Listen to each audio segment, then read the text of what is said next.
अस्सलाम वालेकुम students. Hope so आप सब लोग ठीक ठाक होंगे और आप लोग अपने प्रोजेक्ट को भी फोकसली कर रहे होंगे।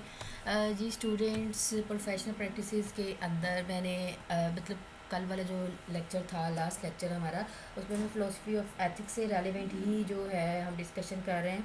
तो फ़िलासफ़ी ऑफ एथिक्स में हमने ये सारी चीज़ें जो हैं वो देख ली हैं। क्या इसकी फाउंडेशन ऑफ एथिक्स है, डेफिनेशन ऑफ एथिक्स देख ली, फ़िलासफ़ी क्या होती है।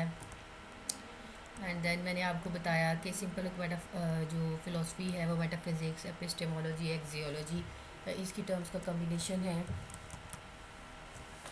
तो आप लोगों ने ये लेक्चर अगर ध्यान से सुना है तो फिर तो आप लोगों को ये टर्म्स आ जाएंगी। अदरवाइज़ आप लोग गूगल भी कर सकते हो, सारी टर्म्स आपको मिल जाएंगी। बेहतर है जब आपको सारी एक लिखी हुई चीज़ मिल रही है तो आप इसी स्लाइड्स को फुलफ़िल करें। मैंने आइडियलिज़म की बेस की बात की थी, इसमें तो हम आइडिया रियलिटी के ऊपर बात करते हैं। एथिक्स, आइडियलिस्टिक एथिक्स की बात की थी।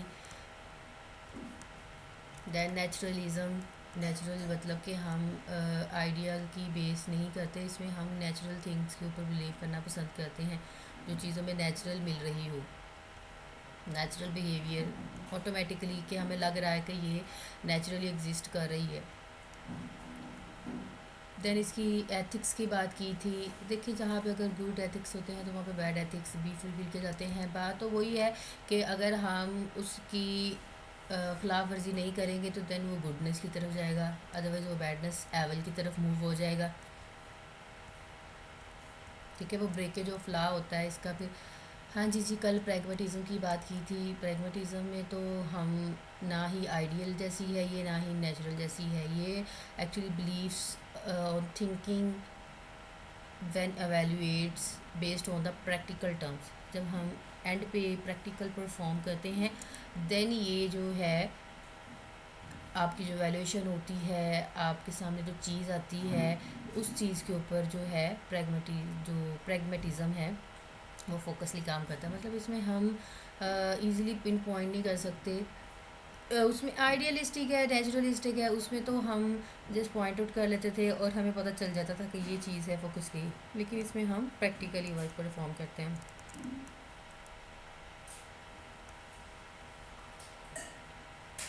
तो इसमें डायनामिक चेंजेस आती रहती हैं, स्टैटिकली काम नहीं होता। समटाइम ऐसा भी होता है कि एक जैसे रिज़ल्ट परफॉर्म नहीं होते, डिफरेंट रिजल्ट्स जो हैं वो परफॉर्म हो रहे होते हैं। ठीक है, डिफरेंट डिफरेंट प्रैक्टिकल किया है, डिफरेंट एवेल्यूशंस होंगी उसकी। देन उसकी डिफरेंट ऑथर्स के हिसाब से आप लोगों को बताया कि हर ऑथर जो है वो प्रैग्मेटिस्ट स्टडी को क्या कहता है।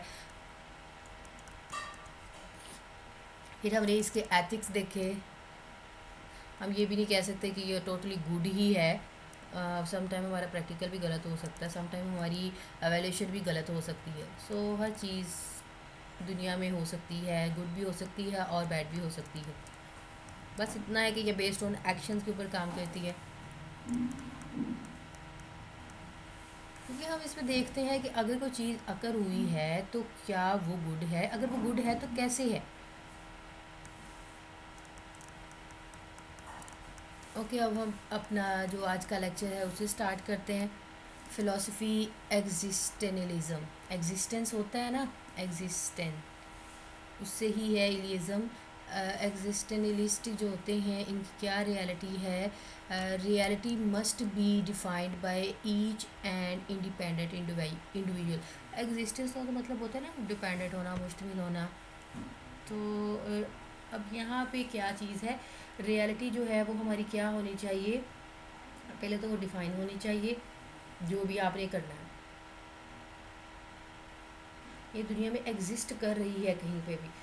अब मेरी एग्जिस्टेंस है तो मैं उसकी इंडिपेंडेंट खुद ज़िम्मेदार हूँ, मैं किसी के ऊपर डिपेंडेंट नहीं हूँ। अपनी बात कर रहे हैं, ये आपकी रियलिटी है। एंड इंडिपेंडेंट इंडिविजुअल, हर किसी की अपनी जो है वो इंडिपेंडेंट लाइफ होती है, इंडिपेंडेंट इंडिविजुअल होता है। दी इंडिविजुअल कौन है भाई, हर फ़र्द है ना, इंडिविजुअल फ़र्द को कहते हैं। And the word are entirely without meaning, जो भी है आपकी दुनिया पूरी, मतलब पूरी दुनिया में है विदाउट मीनिंग एक दूसरे के साथ। ठीक है, हम लगे हुए हैं, लिटरली रिड्यूक्लस, विदाउट मीनिंग। ये तो ये बात कर रहे हैं ना कि हम एक दूसरे के साथ विदाउट मीनिंग लगे हुए हैं, हालांकि ऐसा नहीं है, आज तो दुनिया मतलब की है। Any meaning that gets into the word must be put in it by the individual. आप मतलब कोई भी मीनिंग हम जब लेना चाह रहे हैं, देखो एक दूसरे से मकसद पूरा करना है, तो हमें दुनिया के अंदर आना पड़ता है, हम दुनिया दुनिया के साथ वास्ता पड़ता है हमारा। एंड दैट मीनिंग और value will hold only for that individual. आप अपने मकसद के लिए काम करवाना चाह रहे हो, तो वो आपका ही मकसद उससे पूरा होगा, किसी और का तो नहीं ना पूरा होगा। तो इस टर्म का ये मतलब है। जैसे कि a person's word is what that person choose it to be। अब दुनिया के अंदर जो भी शख्स है, मतलब जितनी भी शख्सियात हैं, एक मैं हूँ, मतलब ठीक है, मैं अपनी बात करती हूँ। अब दुनिया के अंदर है तो वो क्या क्या पर्सन चूज़ करेगा, किसको चूज़ करेगा। दस reality is different for each individual. अब हर किसी के लिए डिफरेंट है, मुझे कोई और काम करवाना है, आपको कोई और काम करवाना है।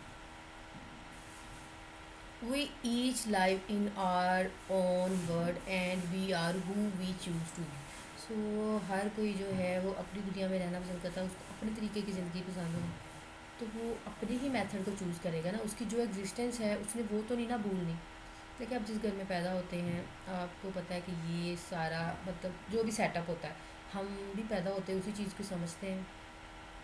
बाकी जो दूसरी चीज़ें होती हैं, वो जब हम बाहर निकल आते हैं, फिर वो आहिस्ता आहिस्ता हमें लगता है कि ये शायद हमारी घर की सिचुएशन सही नहीं है, मतलब मुझे कि चेंज होने की ज़रूरत है, मुझे प्रोफेशनलिज्म के अंदर जाना है, या फिर मुझे ऐसे ही रहना है थ्रू आउट। अगर आपका इखलाक अच्छा है तो फिर आपको चेंज होने की ज़रूरत नहीं है।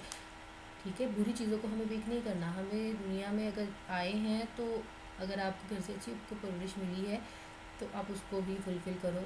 बाहर जब जाएंगे तो हम बुरी चीज़ों को भी परखते हैं, अच्छी चीज़ों को भी परखते हैं, तो बेहतर होता है नेगेटिविटी को रिमूव करते जाएं और पॉजिटिविटी को अपने अंदर समाते जाएं। ठीक है, क्योंकि नेगेटिव थिंग्स के साथ जो आपको मतलब बचपन से उन्होंने समझाया होता है, देखा होता है आपने, वो सारा कुछ ख़राब हो जाता है और बुरे कामों में जो है वो लग जाते हैं। तो हमें इन चीज़ों की तरफ नहीं आना।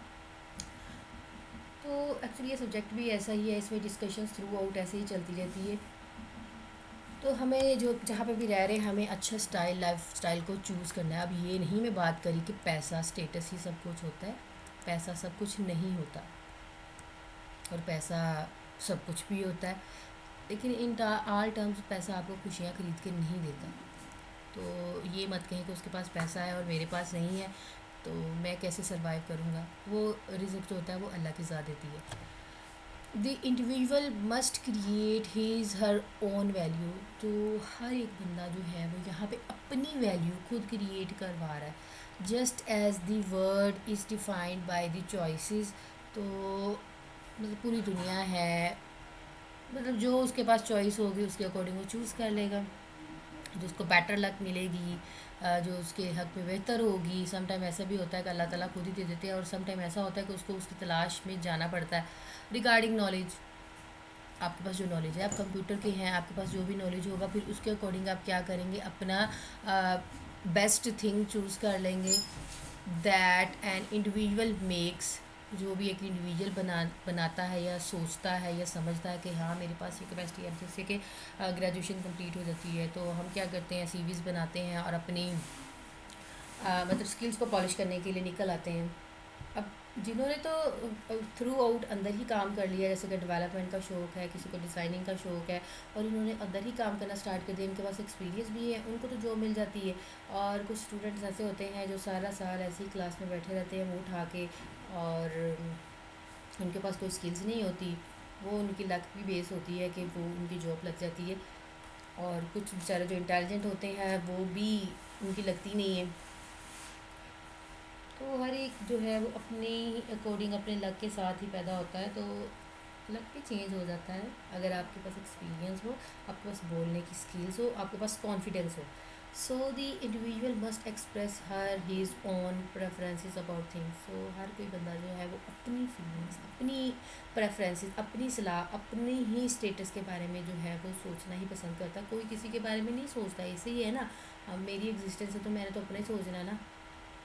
लेकिन अपना भी सोचें और दूसरों का भी सोचें कि आपकी वजह से कोई डिस्टर्ब ना हो इन मेकिंग चॉइसेस और डिफाइनिंग वैल्यूज़।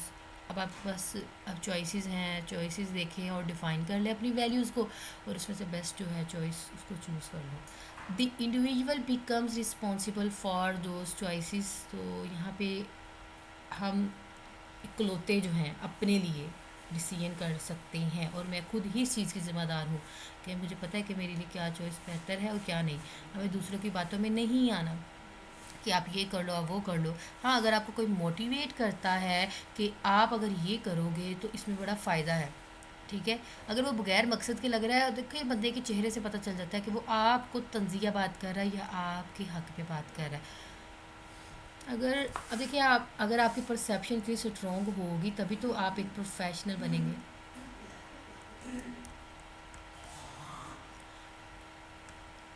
अब उसके एथिक्स आ जाते हैं एग्जिस्टेनलिस्ट के। Evil for the existentialist is being false to self. मतलब वही है ना जिसमें हम अपने लिए ही गलत सोच लेते हैं। Is a breaking of one's personal love. तो इससे हम क्या करते हैं, जैसे कि ये सिगरेटनोशी करना शुरू कर देते हैं, हम बुरी हैबिट्स अपनाना शुरू कर देते हैं, अपनी जान को नुकसान देना शुरू कर देते हैं। तो ये भी तो ब्रेकिंग ऑफ लॉ है ना। Existentialist conforms to the value of a group, it will be because that person has freely chosen to do so। क्योंकि हमें इसमें वैल्यू ऑफ ग्रुप्स भी अगर दिया जाए तो हर पर्सन का अपना अपनी राय है, अपनी ओपिनियन है, अपना हक है कि वो अपने लिए फ्रीली सोच सकता है। Not because that person has been pressure to do so by group. ठीक है, ग्रुप के अंदर उसको वैल्यूज़ दी गई हैं, लेकिन हर किसी का अपना राइट है। जैसे कि आप लोग अपना प्रोजेक्ट्स कर रहे हो, 2 कर रहे हैं स्टूडेंट्स या 3 कर रहे हैं, तो आपकी वैल्यूएशन आपकी बिहाफ पे होगी। ऐसा नहीं होगा कि ग्रुप की बिहाफ पे होगी। आपने कितना काम किया और दूसरे पार्टनर ने आपके कितना काम किया, तो इसकी बेस पे आप खुद अपने आप को डिफेंड करते हैं। कोई भी किसी को प्रेशर नहीं कर सकता कि सारा काम मैंने किया है, ठीक है।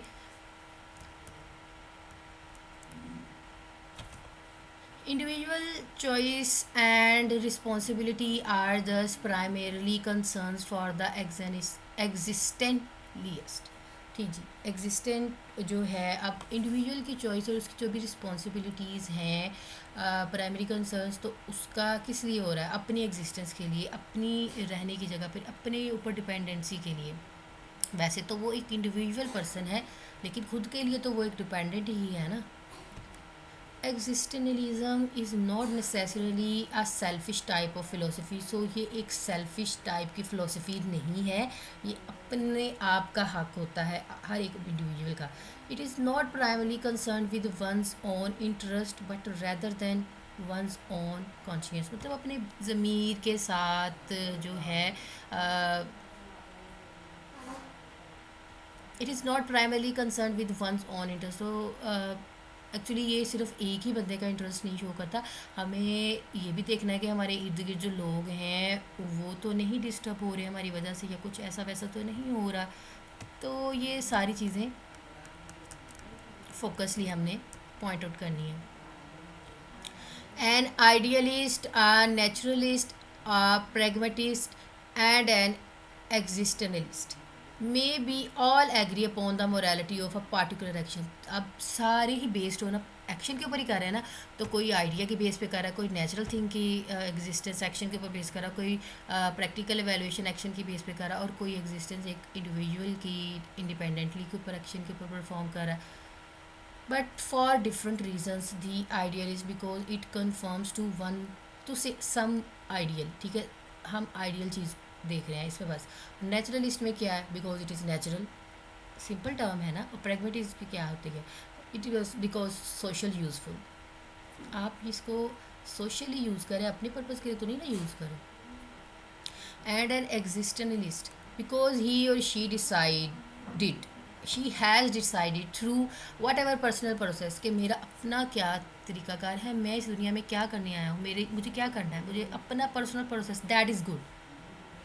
ठीक है, तो हर कोई अपनी जगह पे एक सही है, लेकिन एग्जिस्टेंट जो निज़म है, वो एक डिसीजन होता है एक पर्सनल प्रोसेस के ऊपर कि मुझे क्या करना चाहिए और क्या नहीं करना चाहिए।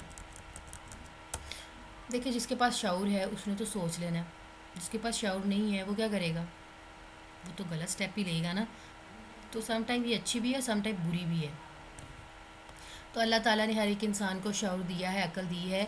तो अपनी स्किल्स को यूज़ किया करें, कि देखा करें, परखा करें कि चीज़ क्या सही है और क्या गलत है।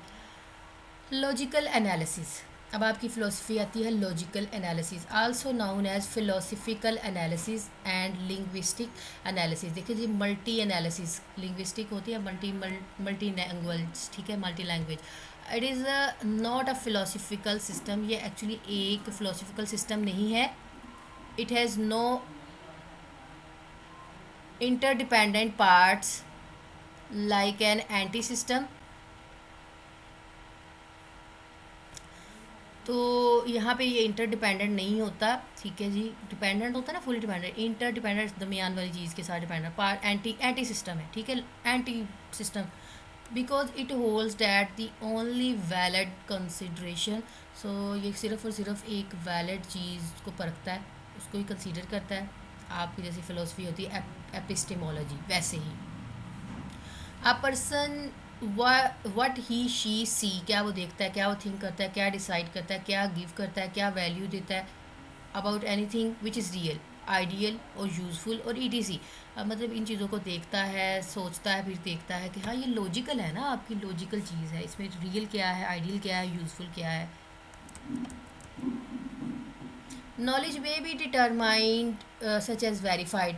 आपका यहाँ पे नॉलेज जो है, जैसे वेरिफिकेशन करते हैं, टू वेज़ में हम इसको करते हैं लॉजिकल को, ओनली इन टू वेज़। याद रखिएगा, दो ही तरीके हैं इसके। Those two ways are by the use of logic, एक तो या लॉजिक चला लो, and by the use of sense experience. एक तो लॉजिक है, पहले से बनी हुई है, उसको आपने परख लिया। एक आपकी ह्यूमन सेंस है, आपका ह्यूमन सेंस एक्सपीरियंस होता है जब आप किसी जगह पे जाते हैं, सीखते हैं, काम देखते हैं, पूरी दुनिया में जा रहे हो, घूम रहे हो। एक तो लॉजिक चल रही होती है, दूसरी आपकी तो भी पर्सनल सेंस होती है ना, उसका भी एक्सपीरियंस होता है कि हाँ भाई, मैंने दुनिया में ये चीज़ देखी है, हर जगह पे ये काम हो रहा है, लेकिन यहाँ पे ये ऐसे हो रहा है, वहाँ पे ऐसे हो रहा है, क्यों हो रहा है। फ्लाज आप फाइंड आउट करने की कोशिश करते हो। सिंस क्वेश्चंस ऑफ राइट और wrong are not subject to analysis, तो यहाँ पे राइट और रॉन्ग सब्जेक्ट जो है वो एनालिसिस के अंदर अकर नहीं होते, बिकॉज यहाँ पे एनालिसिस जो होती है ना, वो लॉजिक और सेंस वेरिफिकेशन की बेस पे होती है। राइट और रॉन्ग का यहाँ पे कॉन्सेप्ट नहीं है। These question are beyond the bounds of verification, logical और आपकी सेंसिबल डिस्कशन की बेस पे होती है। जी, ये लास्ट स्लाइड है हमारी आपकी लॉजिकल एनालिसिस के अंदर। Questions of value can not be talk about in the logical और सेंसिबल वे।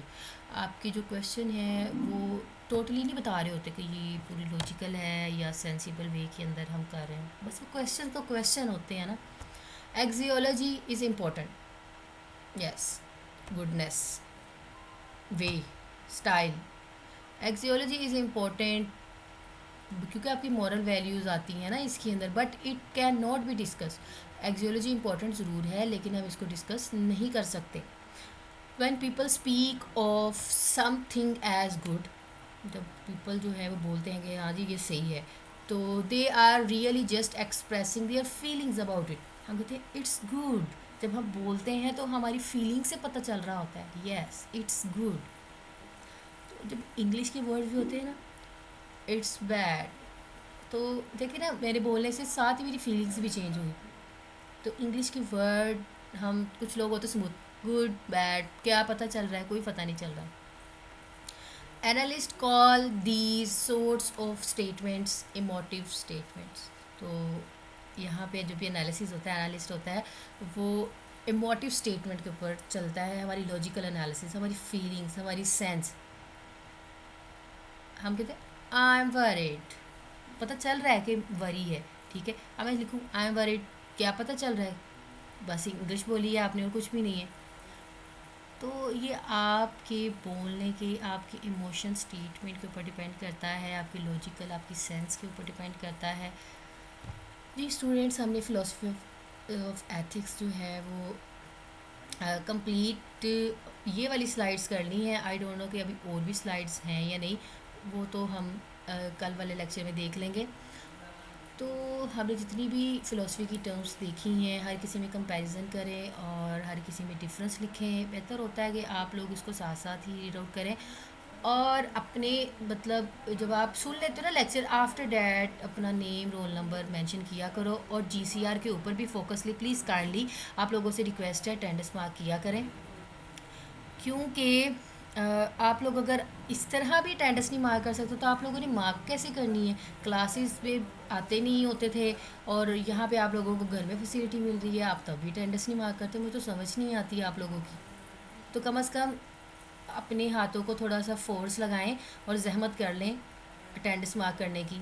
ओके जी स्टूडेंट्स, अपना बहुत सारा ख्याल रखिएगा। अल्लाह हाफिज़।